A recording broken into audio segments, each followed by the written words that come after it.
ఈరోజు వీడియోలో ఎంతో టేస్టీగా ఉండే వంకాయ కర్రీని చేసుకుందాం. ఇప్పుడు 9 నుండి 10 వంకాయలు తీసుకొని చిన్న చిన్న పీసెస్గా కట్ చేసుకొని అందులో వాటర్ వేసుకోవాలి.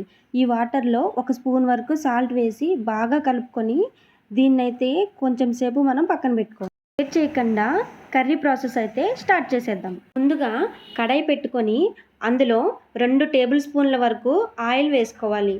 నెక్స్ట్ పోపు సామాన్లు వేసుకొని కొంచెం కరివేపాకు వేసుకోవాలి. ఇప్పుడు ఒక 2 నిమిషాలు దీనిని బాగా కలిపి అందులో 2 నుంచి 3 వరకు పచ్చిమిర్చిని అయితే యాడ్ చేయాలి. నెక్స్ట్ ఒక చాప్డ్ ఆనియన్స్ని అయితే వేసుకొని బాగా కలుపుకోవాలి. ఉల్లిపాయలు కొంచెం సేపు వేగిన తర్వాత ఇందులో 2 టేబుల్ స్పూన్ల వరకు ఉప్పునైతే మనం యాడ్ చేసుకోవాలి. నెక్స్ట్ ఇందులో టీ స్పూన్ వరకు అల్లం వెల్లుల్లి పేస్ట్ వేసుకొని బాగా కలుపుకోవాలి. తర్వాత మనం ముందుగా ఉప్పు నీటిలో కలిపి పెట్టుకున్న వంకాయలను వేసుకొని బాగా కలిపి అందులో చిటికెడు పసుపు వేసుకొని 10 నిమిషాల వరకు మూత పెట్టి ఉడకనివ్వాలి. ఇప్పుడు చూడండి, వంకాయ 50% మాత్రమే ఉడికింది అని తెలుస్తుంది కదా. మరొక 5 నిమిషాలు ఉడికించి ఒకసారి మూత తీసి బాగా కలుపుకొని ఇందులో చిన్న సైజు 2 నుండి 3 వరకు టమాటా ముక్కలను వేసుకొని టమాటా ముక్కలు బాగా దగ్గరికి మగ్గే వరకు కలుపుకుంటూ ఉడికించుకుంటూ ఉండాలి. నెక్స్ట్ 3 స్పూన్ల వరకు చింతపండు జ్యూస్ని అయితే వేసి బాగా కలుపుకోవాలి.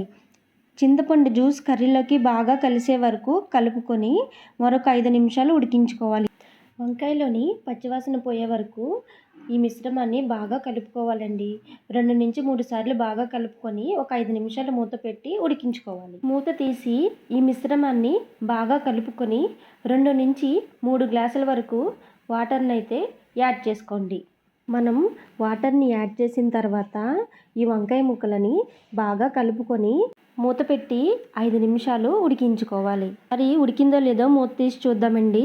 వంకాయలు 80% వరకు ఉడికిపోయాయి కదండి. ఇప్పుడు ఇందులో చిటికెడు ధనియాల పౌడర్ వేసి ఈ కర్రీ పచ్చివాసన పోయే వరకు బాగా కలుపుకుంటూ ఉడికించుకుంటూ ఉండాలి. ఇలా ఉడికిన మిశ్రమంలో ఫైనల్గా 2 స్పూన్ల కారం పొడి వేసుకొని మరలా ఒకసారి ఈ మిశ్రమాన్ని అంతా బాగా కలుపుకొని మూత పెట్టి 2 నిమిషాలు ఉడికించుకోవాలి. అంతే అండి, ఎంతో టేస్టీగా ఉండే వంకాయ కర్రీ అయితే రెడీ అయిపోయింది. ఈ కర్రీని మనం రైస్లో వేసుకోవచ్చు, దోశలలోకి చపాతీలలోకి కూడా ఈ కర్రీ చాలా అంటే చాలా బాగుంటుంది. కూడా ఈ టేస్టీ కర్రీని తప్పకుండా ట్రై చేయండి. మరెన్నో ఇలాంటి వీడియోల కోసం మా ఛానల్ని తప్పకుండా సబ్స్క్రైబ్ చేసుకోండి. సువిక్ష గిరి వ్లాగ్స్.